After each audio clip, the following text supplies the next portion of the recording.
దేవుని కనుదృష్టి ఎవరి వైపు అనే అంశం మీద మనము ఈ వారం నేర్చుకుందాం. దేవుని కనుదృష్టి ఎవరి వైపు అనే పదం మీద మనము కొంత ఆలోచన పరిశుద్ధ గ్రంథముల నుండి మనము ఆలోచించేద్దాం. దేవుడు ఆకాశము నుండి చూస్తున్నాడు అనే పదాలు మనం వింటాం. దేవుడు ఆకాశమును తొంగి చూస్తున్నాడని కూడా మనము వింటాం. దేవుడు ఆకాశం నుండి చూడడమే కాదు, ఆయన తొంగు చూస్తున్నాడు అని అంటే ఆయనకి ఎంత దూరంగా ఉన్నాయినా సరే దగ్గరగా కనిపిస్తాయని అర్థం.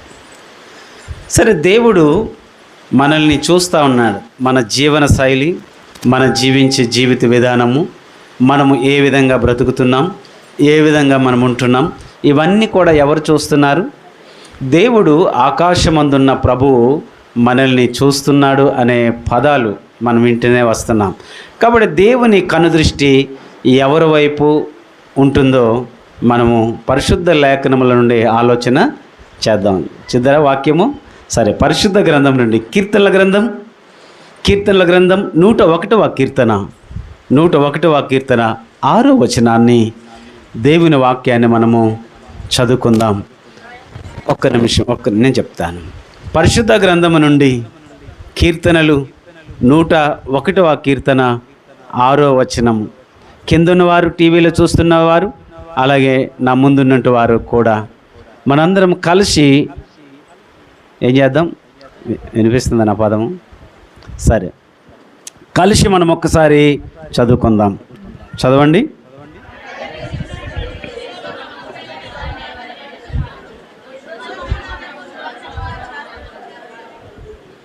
ప్రార్థన చేసుకుందాం. అయితే ప్రియమైన యేసయ్య, మీకే వందనాలు, స్తోత్రాలు చెల్లిస్తూ ఉన్నాం.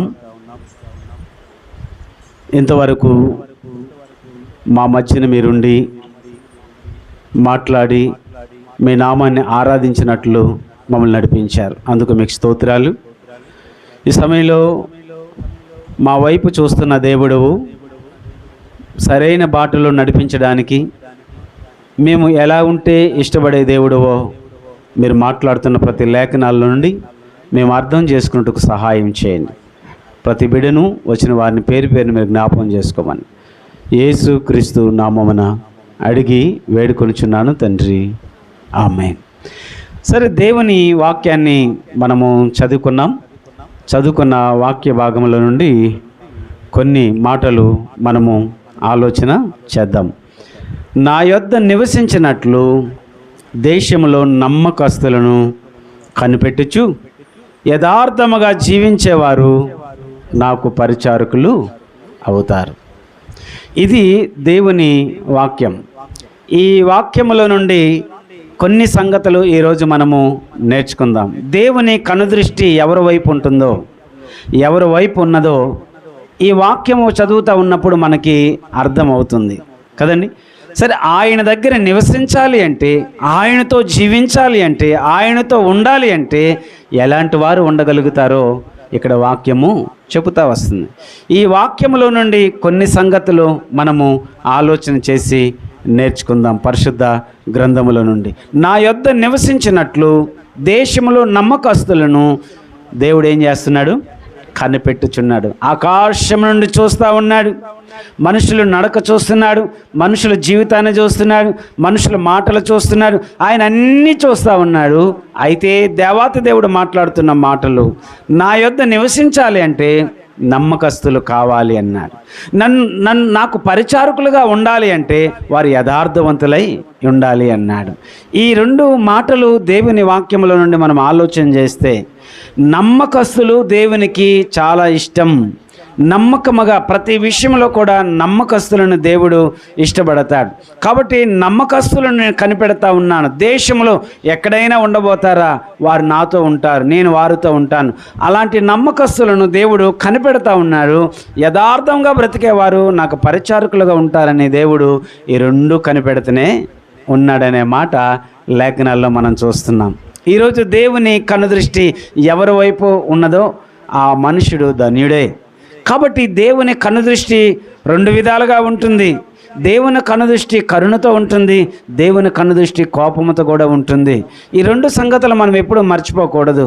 ఒక రూపాయికి రెండు వైపులు ఎలాగ బొమ్మ ఉంటుందో, అచ్చులు ఉంటాయో, దేవునికి కూడా కోపము ఉంటుంది, ప్రేమ కూడా ఉంటుంది. దేవుని కనుదృష్టి చల్లని చూపు మన మీద ఉండాలని మనం కోరుకుందాం.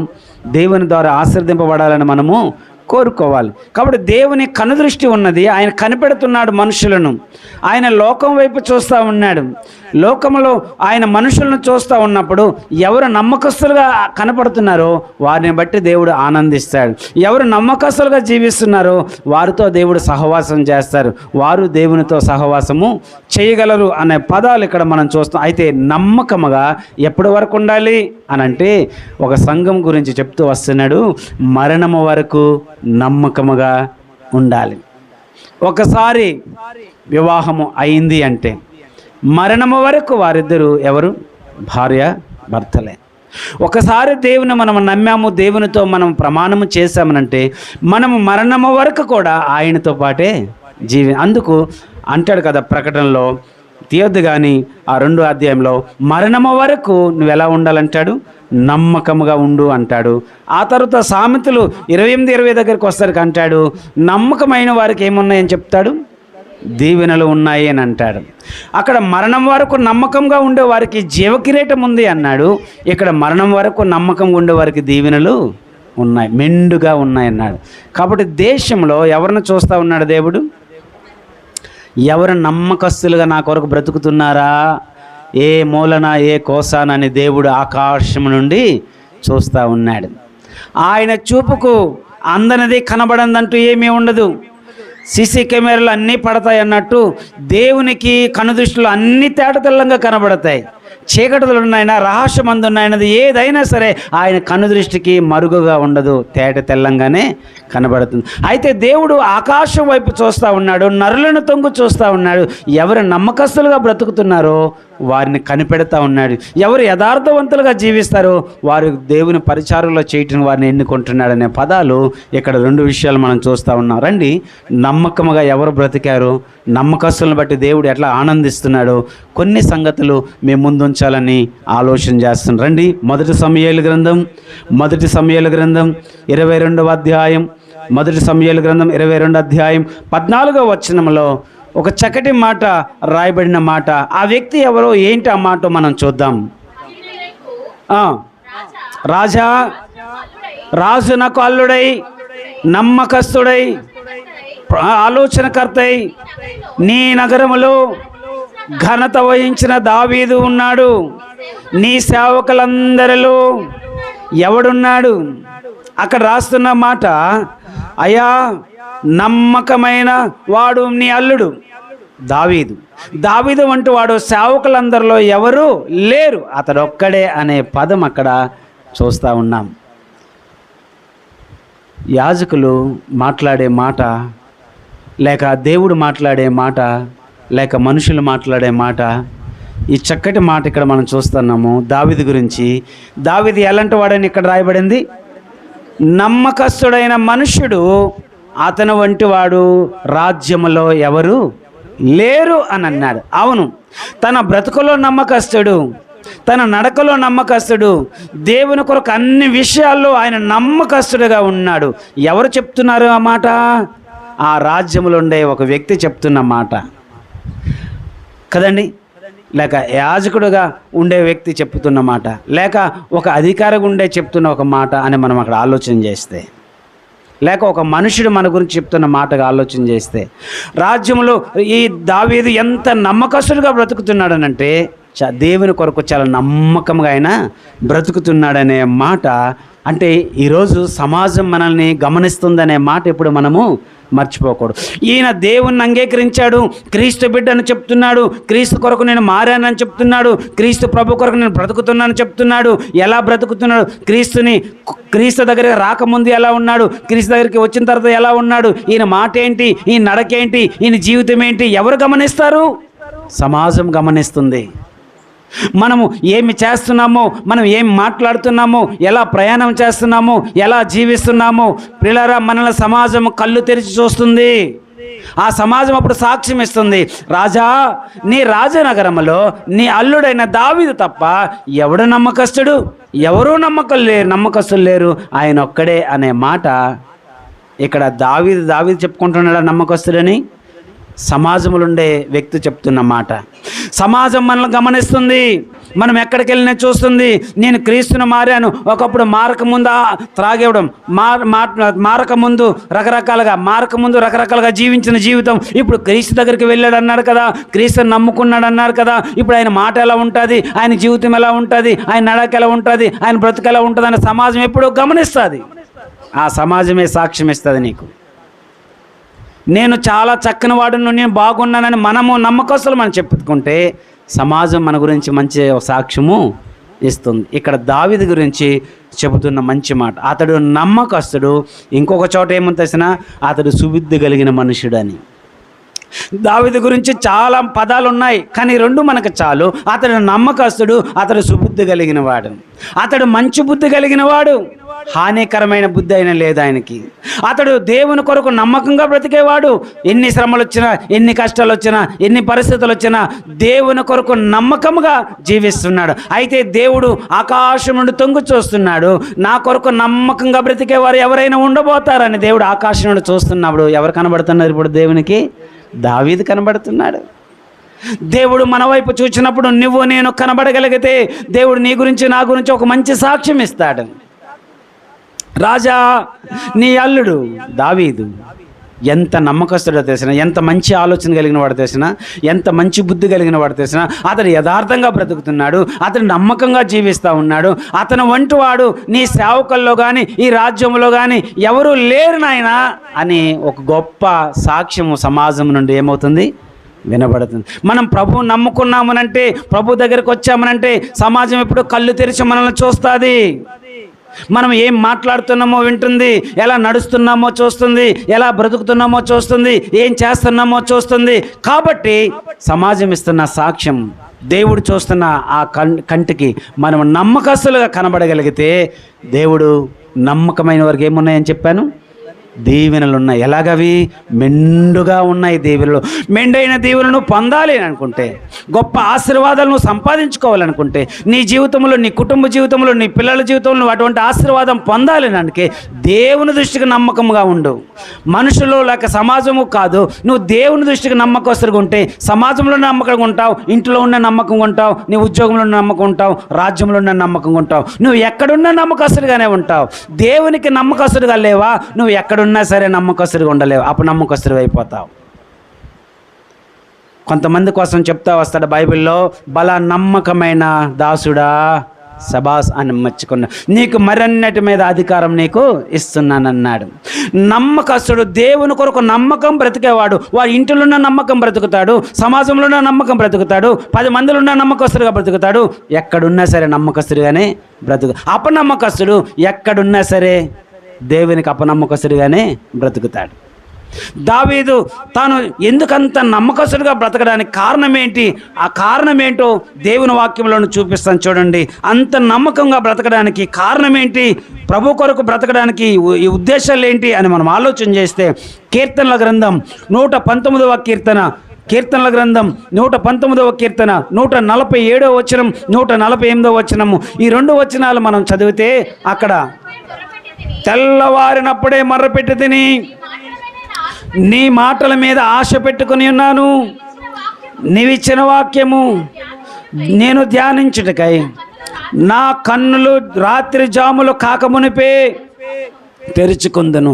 దావీదు ఎందుకంత నమ్మకస్తుడుగా దేవుని కొరకు బ్రతుకుతున్నాడనంటే, అతడు తెల్లవారక మునిపే, రాత్రి జాము కాకమునిపే దేవుని మాటల మీద అతడు మనసు ఉంచాడు.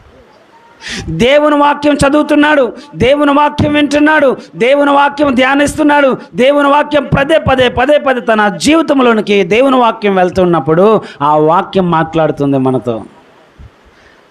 అందుకంత నమ్మకస్తుడిగా రాజ్యంలో అతడు ఉన్నాడు.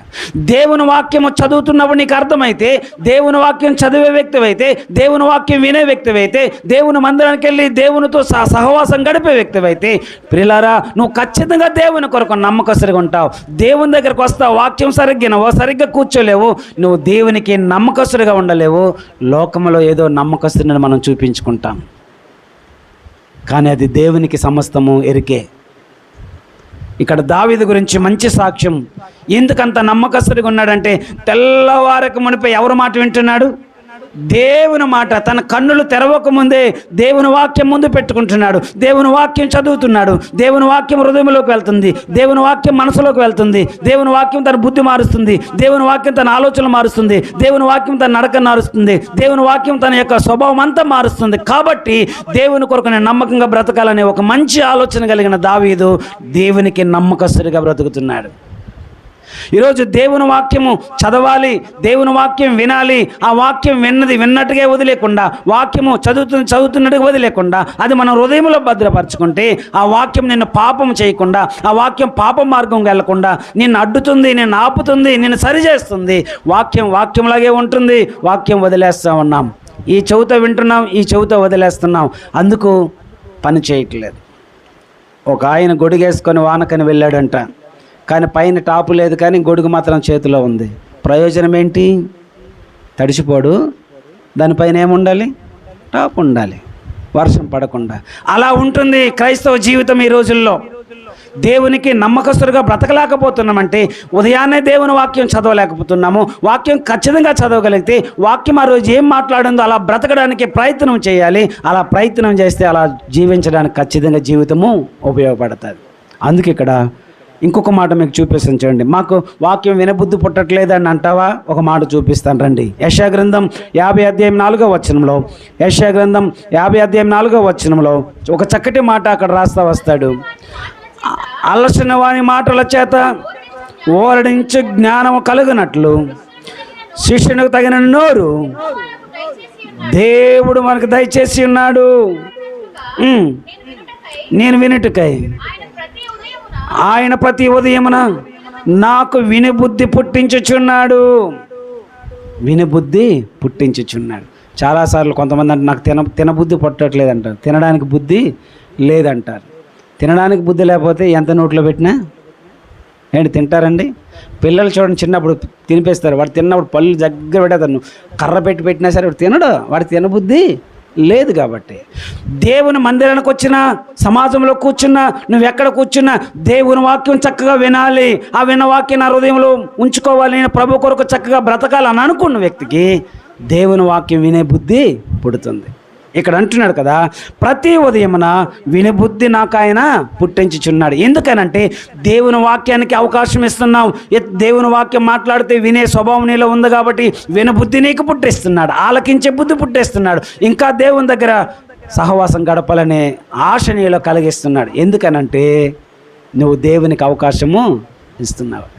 దావీదు రాజ్యనగరంలో ఉన్న నమ్మకస్తుడు ఇంకెవరు లేరు. అంత నమ్మకస్తుడిగా దావీదు ఉన్నాడనే మాటలు ఇక్కడ మనం చూస్తున్నాం. రండి, దేవుని దృష్టికి మనము నమ్మకంగా ఉంటే ఏ దీవెనలు వస్తాయి? మెండుగా దీవెనలు వస్తాయి. మరణం వరకు నమ్మకం ఉంటే ఏమొస్తుంది? మన తల మీదకి జీవ కిరీటం వస్తాయి. ఈ రెండు కావాలా? ఈ రెండు కావాలంటే మరణం వరకు మనం ఎలా ఉండాలి? నమ్మకంగా ఉండాలి. శ్రమలు వస్తాయి, నిందలు వస్తాయి, బాధలు వస్తాయి, కష్టాలు వస్తాయి, ఇవన్నీ సుఖదుఖాలు మనిషి జీవితంలో వస్తాయి. అవమానించేవాడు అవమానిస్తాడు, పొగిడేవాడు పొగుడుతాడు, తిట్టేవాడు తిడతాడు, కొట్టేవాడు కూడా, ఇవన్నీ లోకంలో ఉన్నాయి. కానీ దేవుని కొరకు మనం నమ్మకంగా బ్రతకగలిగితే దేవుడు నీకు ఇచ్చే మంచి దీవెనలు ఉన్నాయి, దేవుడు నీకు ఇచ్చే జీవ కిరీటము ఉన్నది. అయితే మంచిగా జీవిస్తావా? దేవునికి నమ్మకంగా బ్రతుకుతావా? పరిస్థితులు బట్టి మారిపోతావా? మనుషుల పద్ధతి బట్టి మారిపోతే నువ్వు నమ్మకస్తుడివి కాదు, అపనమ్మకస్తుడివే. ఒకడు భయానికి దాచుకున్నాడంట. అయ్యా నువ్వు కఠినవని, నూర్చిన దగ్గర విత్తనం దగ్గర కూడా నువ్వు అడుగుతావని అక్కడ కొన్ని పదాలు ఉన్నాయి. అందుకని నేను ఖర్చు పెట్టకుండా ఏం చేశాను? దేవుడేమన్నాడు? భలే భలే భలే మంచి పని చేసావు అన్నాడా? చెడ్డ దాసుడా అన్నాడు. మనము చాలాసార్లు దేవుని వాక్యం వింటా వస్తుంటాం, దేవుని వాక్యం మనతో మాట్లాడుతూ వస్తుంది. నేను నమ్మకంగా ఎలా బ్రతకాలని ఒక తీర్మానంలోకి వస్తాం, కానీ ఏవో పరిస్థితులు చూస్తాం, ఏవో కారణాలు బట్టి మరలా అపనమ్మకంలోకి వెళ్ళిపోతుంటాం. దావీదు గురించి ఒక మంచి సాక్ష్యాన్ని అక్కడ మనము వింటున్నాం. అంటే సమాజం ఇప్పుడు మనల్ని చూస్తుంది, కళ్ళు తెరిచి చూస్తుంది, చెవి ఆలకించి వింటుంది. మనం ఎలా ఉంటున్నామో మన జీవిత విధానం చూస్తుంది, మనం ఎలా బ్రతుకుతున్నామో. ఎందుకనంటే క్రీస్తు దగ్గరికి వెళ్ళాను, నేను క్రీస్తుని అంగీకరించాను, నేను మారాను అని చెప్పుకుంటున్నావు కదా. ఏం మారింది నీలో? మాట మారిందా? నడక మారిందా? జీవితం మారిందా? చూపు మారిందా? ఏం మారింది నీలో అని సమాజము కళ్ళు తెరిచి చూస్తుంది, చెవి తెరిచి ఆలకిస్తుంది. అప్పుడు నువ్వు చక్కగా అవును ఒకప్పుడు ఇలాగున్నావు, ఒకప్పుడు ఇప్పుడు ఇలా లేవు కాబట్టి నిజమేరా, దేవుని దగ్గరికి వెళ్ళినప్పుడు ఈయన మారాడు, దేవుని దగ్గరికి వెళ్ళినాడు, ఈ మారింది, చాలా చక్కగా నమ్మకం బ్రతుకుతుంది అనే సాక్ష్యం ద్వారా దేవుడు నేను దీవిస్తాడు. దేవుడు నీకు కావాల్సిన గొప్ప ఆశీర్వాదాలు ఇస్తాడు. దేవుడు ఎప్పుడు కళ్ళు తెరిచి మనల్ని చూస్తున్నాడు అన్న సంగతి మనము మర్చిపోకూడదు. కాబట్టి దేవుని వాక్యంలో రండి, ఇంకా ఎవరు నమ్మకంగా దేవుని కొరకు బ్రతికారో దేవుని వాక్యంలో నుండి మనము ఆలోచన చేద్దాం. రండి, దినవృత్తాంతాలు 2వ గ్రంథం 31వ అధ్యాయం 20వ వచనం 21వ వచనంలో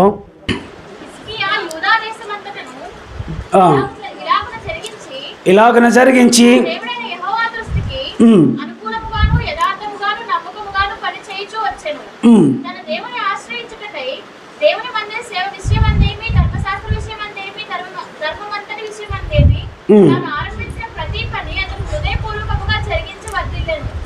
అక్కడ 20వ వచనం 21వ వచనంలో మనం చదువుతూ వచ్చాం కదా.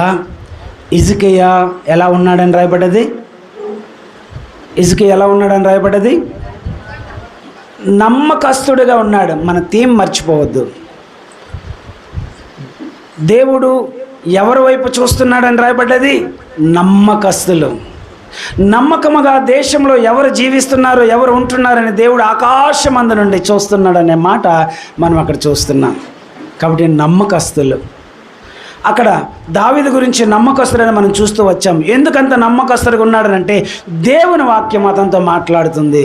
దేవుని వాక్యం అతడు సహవాసం చేస్తున్నాడు కాబట్టి తొట్టిల్ల లేదు, లోకానికి అవకాశం ఇవ్వలేదు. దేవుని దృష్టిలో ఎలా ఉన్నాడని రాయబడ్డది? నమ్మకస్తుడని. రెండోది హిజ్కియా నమ్మకస్తుడు. ఈ హిజ్కియా గురించి చాలా లక్షణాలు అక్కడ రాయబడ్డాయి.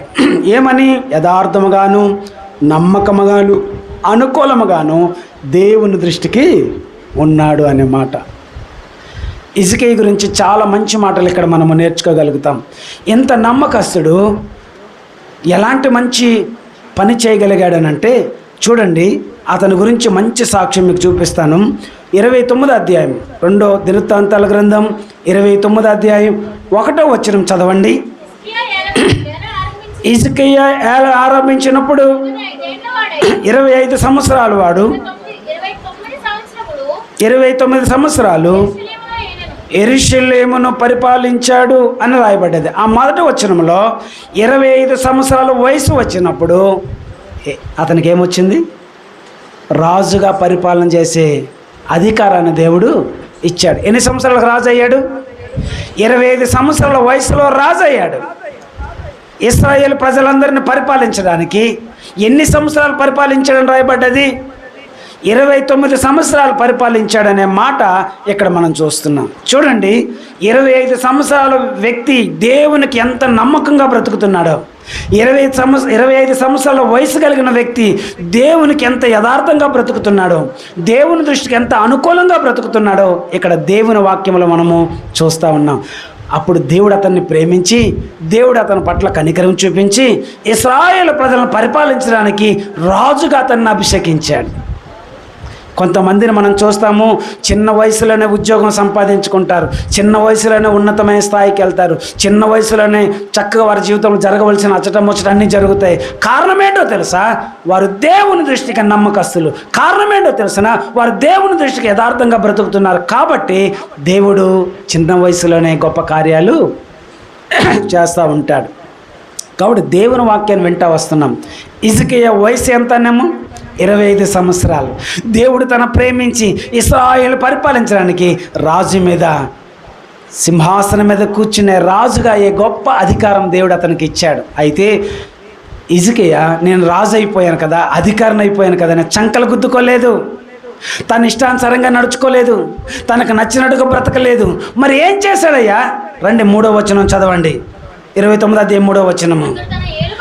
అతడు తన ఏలుబడి యందు మొదటి సంవత్సరమున మొదటి నెల యెహోవా మందిరం తలుపులు తెరిచి వాటిని బాగు చేసి లేవీయులను పిలువనంపి సమకూర్చి వారికి ఇలాగ ఆజ్ఞాపించును. ఆ 3వ వచనంలో మనం చదువుతా వస్తున్నాం కదా. ఒక క్రైస్తవుడు అధికారి అయితే ఏం చేస్తాడు ఇక్కడ మనం చూస్తాం. ఒక క్రైస్తవుడు దేశం మీద అధికారి అయితే ఏం చేస్తాడో మనం ఇక్కడ చూస్తున్నాం. తాను అధికారిగా అయిన తర్వాత అతడు ఆలోచించే మొదట ఆలోచన ఏంటో తెలుసా? లేక మొదటి సంతకం దేని మీద చేశాడో తెలుసా? మందిరము తలుపులు తెరిపించాడు, బాగు చేయించాడు. శుభ్రం లేదా కడిగాడు, సరిలేదా దులిపాడు, సరిలేదా చేయించాడు.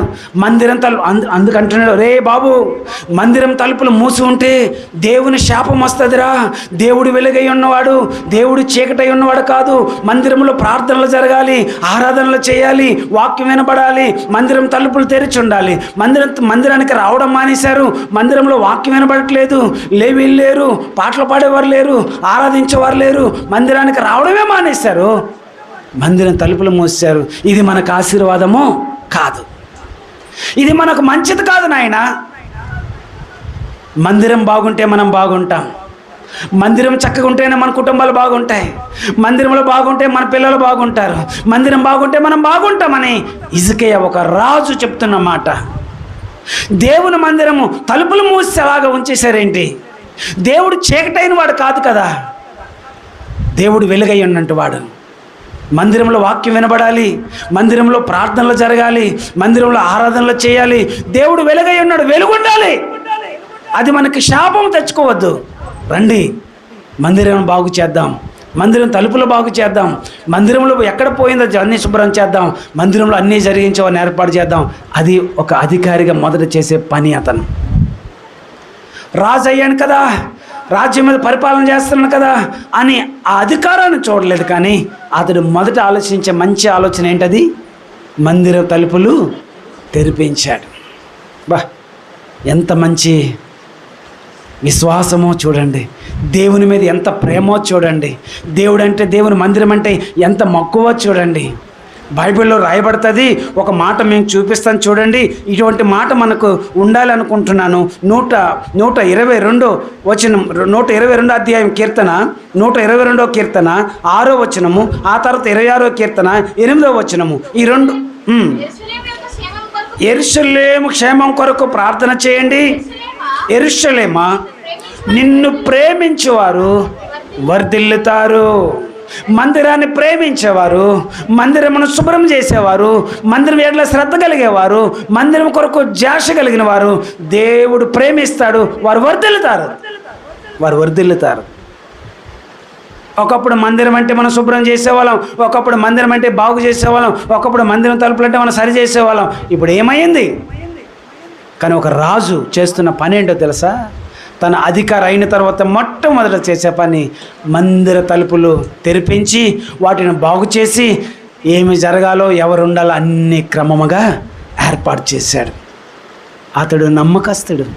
ఎందుకంటే దేవుని వాక్యం వింటాడు, ఎందుకంటే దేవుని వాక్యం చదువుతాడు, ఎందుకంటే దేవుని దగ్గర ప్రార్థన చేస్తాడు, ఎందుకంటే దేవునితో సహవాసం చేస్తాడు, ఎందుకంటే ఉదయం సాయంకాలం దేవుని మాటలు వినే మంచి వ్యక్తి. దేవునికి నమ్మకస్తుడిగానే బ్రతుకుతాడు, దేవునికి యథార్థంగానే బ్రతుకుతాడు, అపనమ్మకస్తుడిగా బ్రతకడు. అందుకు మనం చదువుకున్న మూలవాక్యంలో దేశంలో నమ్మకస్తులైన వారిని దేవుడు ఏం చేస్తున్నాడు? కనిపెట్టి చూస్తూ ఉన్నాడు. నువ్వు నమ్మకస్తుడువా, నీ దేవుడు దీవిస్తాడు. నువ్వు నమ్మకస్తురాలువా, దేవుడు నిన్ను దీవిస్తాడు. ఎవరు నమ్మకం వారిది. నువ్వు ఎంత దేవునికి నమ్మకస్తుడుగా బ్రతుకుతావో దేవుడు నిన్ను అంత దీవిస్తాడు. అక్కడ రాస్తా ఉన్నాడు కదా, యెరూషలేమా, నిన్ను ప్రేమించేవారు ఏమవుతారు? వర్ధిల్లుతారండి. ఈరోజు వర్ధిల్లే స్థితిలో ఉన్నావునంటే దేవుడు నిన్ను ఎంత దీవించాడో అర్థం కావాలి. ఇంకా వర్ధిల్లే స్థితిలో లేవునంటే దేవుడు నిన్ను ఇంకా జ్ఞాపకం చేసుకునే స్థితిలో ఉన్నావని అర్థం. ఇంకా మనం చూస్తే 26వ కీర్తన 8వ వచనంలో, యెహోవా నీ నివాస మందిరము నీ తేజో మహిమ నిలుచు స్థలమును నేను ప్రేమించుచున్నాను. మందిరం అంటే నాకు మక్కువ, మందిరం అంటే నాకు ఇష్టం, మందిరం అంటే నాకు ప్రేమ అని చెప్పేవారు ఎక్కడ ఉండాలి? మందిరం దగ్గర ఉండాలి. ఇంకొక మాట చెప్పనా మీకు? నెహెమ్యా గ్రంథం 10:39 ఆ చివరి భాగంలో అంటాడు కదా, వాళ్ళందరూ అంటున్న మాట, మేము ఒక నిర్ణయంలోకి వచ్చాం, మేము ఒక తీర్మానం చేసుకున్నాం. ఏంటో ఆ తీర్మానం నిర్ణయం? మేము దేవుని మందిరం విడిచిపెట్టాము అన్నారు. చదవండి ఆ చివరి మాట, గట్టిగా చదవండి. మా దేవుని మందిరము మేము విడిచిపెట్టము. బా, మా దేవుని మందిరం మేము విడిచిపెట్ట. ఏదేమవని, ఏది జరగని, ఎలాగున్నా సరే మేము ఎప్పుడు దేవునికి దూరస్తులుగా ఉండాం. మేము ఎప్పుడు దేవునికి దూరంగా ఉండాం. మేము మందిరమే విడిచిపెట్టాం. అసలుకి మందిరమే మేము విడిచిపెట్టాం. అది అతని చక్కటి ఇసుకేకున్న మంచి ఆలోచన ఏంటో తెలిసిన, తను ఏమి సంపాదించుకోవాలో, ఎలాగ అధికారంలో పేరు సంపాదించుకోవాలో దానికి ఆరాటపడలేదు. దానికోసం తను చెప్పుకోలేదు. ఏం చేశాడు? రాజు అవగానే మంచి ఆలోచన చేశాడు. మందిరం తలుపులు మూసి ఉన్నాయి, ప్రార్థించడానికి వెళ్ళలేకపోతున్నారు, ఎవరు విశ్వాసాలు దేవుని మందిరంలో కనబడట్లేదు, మందిరం తలుపులు మూసున్నాయి. అరే అది మంచిది కాదురా నాయన బాబు, మందిరం తలుపులు తెరవాలరా అనేసి అందరికి చెప్పి తెరిచి వాటిని బాగు చేసి క్రమానంతా కూడా ఏర్పాటు చేశాడు. మందిరంలో ఎప్పుడు దీపము వెలుగుతూనే ఉండాలి. దేవుని వాక్యం ఎప్పుడు వినబడుతూనే ఉండాలి. ప్రార్థనలు ఎప్పుడు జరుగుతూనే ఉండాలి. ఆరాధనలు దేవుని సందులో జరుగుతూనే ఉండాలి. దేవునికి మహిమ రావాలి. దేవుని మందిర తేజస్సు మందిరమేకి దిగిరాగా చూచి ఆయన కృప మన మధ్యన ఉన్నదని వారు ఆరాధించారు. దేవుని కృప మన మధ్య ఉంటే అద్భుతాలు జరుగుతాయి. దేవుని కృప మన మధ్య ఉంటే ఐక్యత ఉంటుంది. దేవుని కృప మధ్య ఉంటే దేవుని కార్యాలు జరుగుతాయి. దేవుని కృప లేకపోతేనే ఎవరిష్టం వాళ్ళు జరుగుతుంది. నువ్వు నమ్మకస్తుడు అయితే దేవుని ఇష్టం జరిగిస్తావు. దేవునికి నమ్మకస్తుడు అయితే దేవుని ఇష్టం జరిగిస్తావు, నీ ఇష్టం కాదు. అందుకు యేసుప్రభు ఏమన్నారు తెలుసా? నా ఇష్టం కాదు, నా తండ్రి ఇష్టమే అన్నాడు. నా తండ్రి ఇష్టం నెరవేర్చడానికి నేను ఈ లోకానికి దేవుడు పంపించాడు, నా ఇష్టం నెరవేర్చుకోవడానికి నేను రాలేదన్నాడు. కనుక దేవుని పిల్లలుగా, అవును ఇంత యథార్థంగా బ్రతికాడు, ఇంత చక్కగా బ్రతికాడు, అతనికి మరణకరమైన రోగం వచ్చినవాడు. అందుకే ఇలా ప్రార్థన చేశాడు. ఏమని తెలుసా? రండి 2వ రాజుల గ్రంథం 20:3 చూడండి. తన పరిస్థితి అలా అనుకూల పరిస్థితి కానప్పుడు, మరణకరమైన పరిస్థితి వచ్చినప్పుడు అతను ఎలా ప్రార్థన చేశాడో ఈ మాట మనం చూస్తాం. యెహోవా, నేను యథార్థ హృదయుడనై సత్యముతో నీ సన్నిధిని నేను ఎట్లా నడుచుకున్నాను, నీ దృష్టికి అనుకూలముగా సమస్తం నేను ఎలా జరిగించాను, కృపతో జ్ఞాపకం చేసుకో ప్రభువా. హిజ్కియా కన్నీళ్లు విడిచిచు ప్రార్థన చేశాడు. అవును, బిడ్డ పెళ్ళి అవ్వట్లేదా ప్రభువా, మేము కుటుంబముగా ఎంత నమ్మకంగా మీ కొరకు నమ్మనుకున్నామయ్యా, ఎంత నమ్మకంగా జీవించామయ్యా, ఎంత నమ్మకంగా మేము బ్రతికామయ్యా, ఎందుకు మా బిడ్డ పట్ల కార్యం చేయమని అడుగు. దేవుడు ఎందుకు చేయడం? అడిగే అధికారం నీకు లేదు. నువ్వు నడవలేకపోతున్నావు, నమ్మకస్తుడిగా ఉండలేకపోతున్నావు, నమ్మకంగా బ్రతకలేకపోతున్నావు, కానీ గొంతమ్మ కోరికలు కోరుతాం. నమ్మకస్తులుగా బ్రతికిన తర్వాత, యథార్థంగా బ్రతికిన తర్వాత మరణకరమైన రోగం వచ్చింది. ఇప్పుడు ఏమంటుండే తెలుసా? అయ్యా నీ దృష్టికి నేను ఎట్లా నడుచుకుంటున్నా ఒకసారి జ్ఞాపకం చేసుకో ప్రభువా అని అన్నాడు. నువ్వు అనగలవా? చెప్పగలమా? అలా ప్రార్థన చేయగలమా? దేవుని సన్నిధికి వస్తున్నాం, దేవుని వాక్యం వింటున్నాం, దేవుని మాటలు మన హృదయంలోకి వస్తున్నాయి. ఎక్కడ పెడుతున్నాం ఈ వాక్యాన్ని? ఏం అర్థమవుతుంది మనకు దేవుని వాక్యం? ఆయన దృష్టికి నమ్మకస్తులైన వారిని ఎప్పుడు దేవుడు విడవడు, ఎప్పుడు వారిని దీవిస్తాడు, ఎప్పుడు వారిని వర్ధిల్లినట్లు చేస్తాడు. హిజ్కియా ఎంత నమ్మకమైన వాడు, ఎంత యథార్థవంతుడో, దేవుని దృష్టికి అనుకూలంగా బ్రతికాడంట. చూడు, అనుకూలం అనే పదం ఎంత మంచిదో. తనకు అనుకూలంగా లేదు, దేవునికి ఎలా అనుకూలం అలా బ్రతికాడు. అది కష్టమైన నష్టమైన ఇబ్బంది అయినా సరే ఆయనకు అనుకూలంగా నడుచుకున్నాడు. మాకు అనుకూలంగా ఉంటేనే మేము నడుచుకుంటాం అనలే. ఆయనకు అనుకూలంగా, దేవునికి అనుకూలంగా, నాకు కష్టమైనా పర్వాలేదు, నాకు నిందగైనా పర్వాలేదు, నాకు బాధ అయినా పర్వాలేదు, నీకు అనుకూలంగా నేను నడుచుకున్నాడు. అది అనుకూలంగా దేవునికి నడుచుకున్నాడు. ఇప్పటికి ఎంతమందిని చూసాం? 2 చూసాం. దావీదు నమ్మకస్తుడని సమాజం నుండి వచ్చిన గొప్ప సాక్ష్యం. హిజ్కియా నమ్మకస్తుడని దేవుని దగ్గర నడుస్తున్న సాక్ష్యం. ఈరోజు అటువంటి సాక్ష్యాన్ని మనము కలిగి ఉంటే, అటువంటి సాక్ష్యాన్ని మనం కలిగి ఉంటే దేవుడు నిన్ను నన్ను ఎంత చక్కగా దీవిస్తాడో. ఇంకా మనం చూద్దాం దేవుని వాక్యములు ఉండి. రండి, దానియేలు గ్రంథం 6వ అధ్యాయం 4వ వచనం. దానియేలు గ్రంథం 6వ అధ్యాయం 4వ వచనం ఈ మాట చదువుదాం. అప్పుడు ప్రధానులు అధిపతులను రాజ్య పరిపాలన విషయంలో దానియేలు మీద ఏదైనా ఒక నింద మోపాలని తగిన హేతు కొరకు కనిపెట్టుచున్నారు. కానీ దానియేలు నమ్మకస్తుడై ఏ నేరమైనను ఏ తప్పైనను ఏ లోపమైనను లేదు కాబట్టి కనుగొనలేకపోయారు. గనుక దానియేలులో తప్పైనను లోపమైనను కనుగొనలేక పోయారు. తోటి ఉద్యోగస్తులే అతనులో తప్పు కనుక్కోవాలని చూసుకున్నారు. యజమాని దగ్గర చెప్పాలని చూశారు, యజమాని దగ్గర ఎన్నో రకాలుగా చెప్పాలని చూశారు. కానీ దానియేలు అటువంటి స్థితిలో లేడు. నమ్మకంగా దేవునికి బ్రతుకుతున్నాడు. తన ఉద్యోగంలో కూడా నమ్మకంగా బ్రతుకుతున్నాడు. ఏమని చెప్పగలము? తన పనిలో నమ్మకస్తుడు, దేవుని దగ్గర నమ్మకస్తుడు. రాజ్యంలో నమ్మకస్తుడు, దేవుని రాజ్యంలో నమ్మకస్తుడు. కాబట్టి దానియేలు తప్పు కనుక్కోవాలనుకున్నారు. తోటి ఉద్యోగస్తులే యజమాని దగ్గర ఈ నేరం చేశాడు చూపించాలి, రుజువు అనుకున్నారు. కానీ తప్పైనను ఏ నేరమైనను లోపమైనను అతనిలో కనుగొనలేకపోయారు. ఎందుకు అంత యథార్థంగా అంత నమ్మకముగా బ్రతుకుతున్నవాడనంటే దానియేలుకున్న మంచి అలవాటు ఏంటో తెలిసిన చూడండి. ఈ మాట మీకు చూపిస్తాను. 10వ వచనం, 6వ అధ్యాయం 10వ వచనము. 6వ అధ్యాయం 10వ వచనం. ఎట్టి శాసనము సంతకం చేయబడిందని తెలుసుకొని దానియేలుకు తెలిసింది.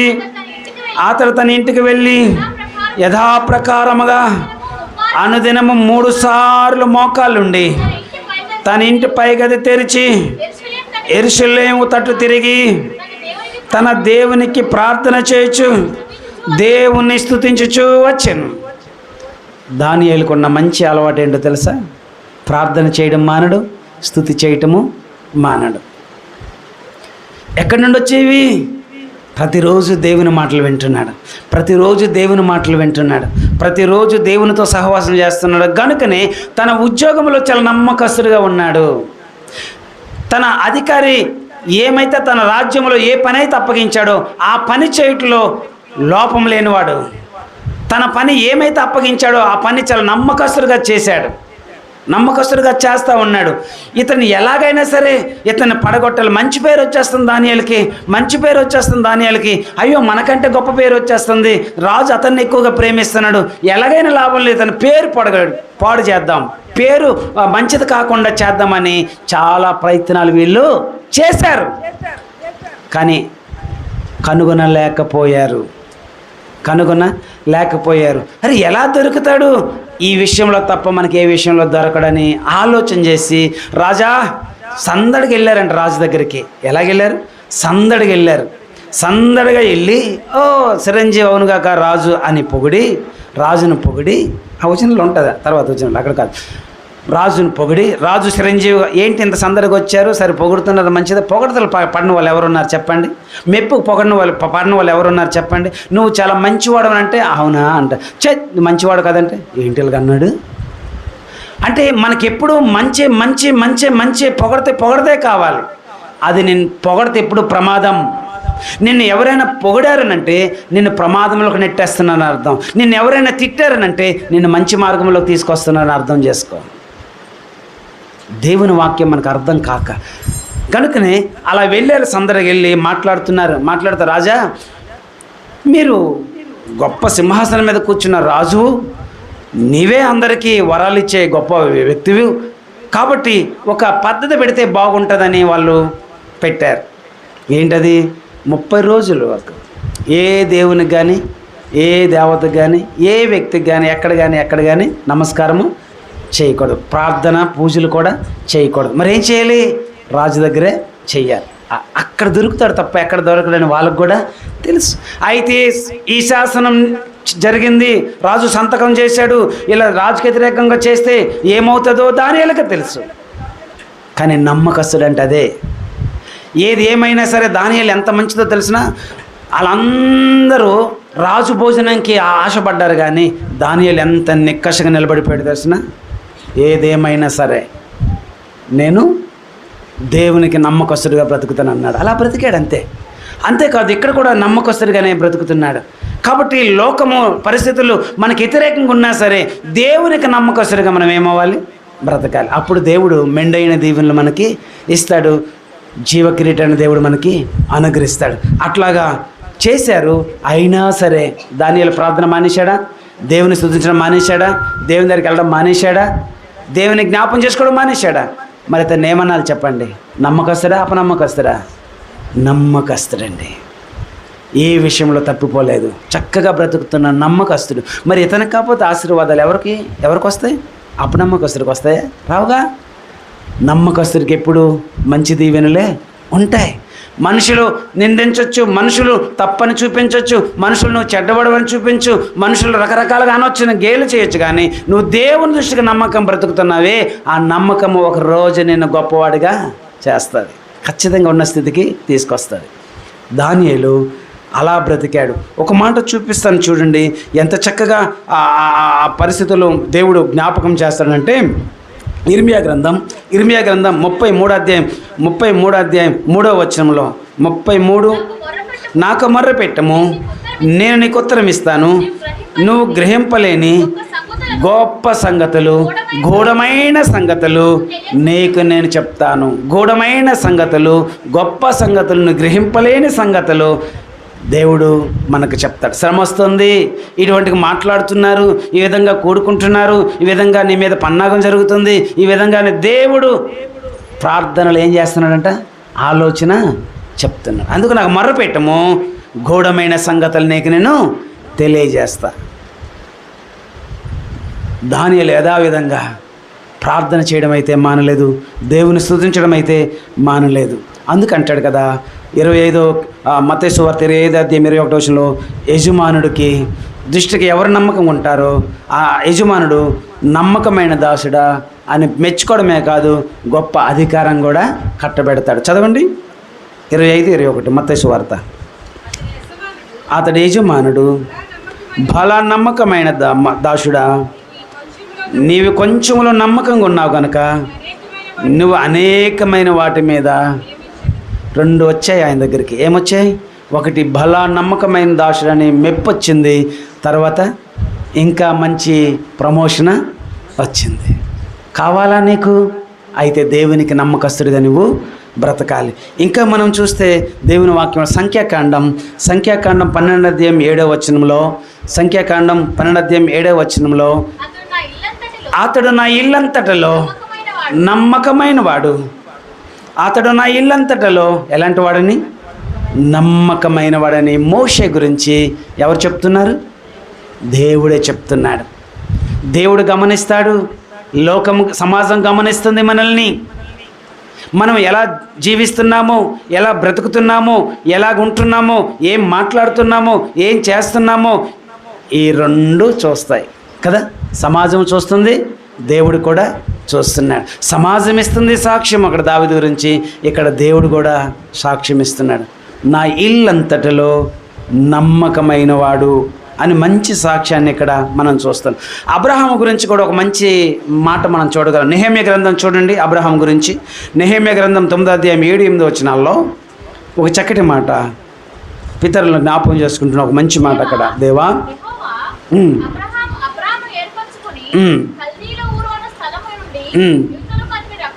రప్పించి నీవే,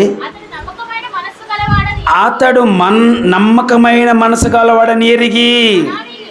చాలండి, అది అండర్లైన్ చేసుకుందాం. అతడు ఎలాంటి వాడని ఎరిగి, నమ్మకమైన మనసు గలవాడని ఎరిగి అనే పదాలు అక్కడ చూస్తూ వస్తున్నాం. అవును, మన గురించి దేవుడు నమ్మకమైన వాడు నా కుమార్తె, నమ్మకమైన వాడు నా కుమారుడు అని మన గురించి, నా యొద్ద రండి మీకు స్థలం ఉంది, మనం నివాసం ఉందాం, సహవాసం ఉందాం, ఆనందిద్దాం, కలిసి భోజనం చేద్దాం, కలిసి సంతోషిద్దాం, కలిసి ఒక చోట కూర్చుందామని దేవుడు ఆహ్వానం ఎవరికి ఇస్తున్నాడు? నమ్మకస్తులైన వారికి. తన పరిచర్య ఎవరికి అప్పగిస్తున్నాడు? యథార్థవంతులకు. ఈ రెండు మనం చూస్తూ ఉన్నాం. నిజమే, ఆ సామెతలు అంటాం కదా, 28:20 నమ్మకమైన వానికి దీవెనలు మెండుగా కలుగును అని. నమ్మకస్తులు ఎంతమంది మనం చూస్తూ వచ్చాం? ఎవరెవరు? 1 దావీదు నమ్మకస్తుడు, హిజ్కియా నమ్మకస్తుడు, దానియేలు నమ్మకస్తుడు, మోషే నమ్మకస్తుడు, అబ్రహాము నమ్మకస్తుడు. నీవు నేను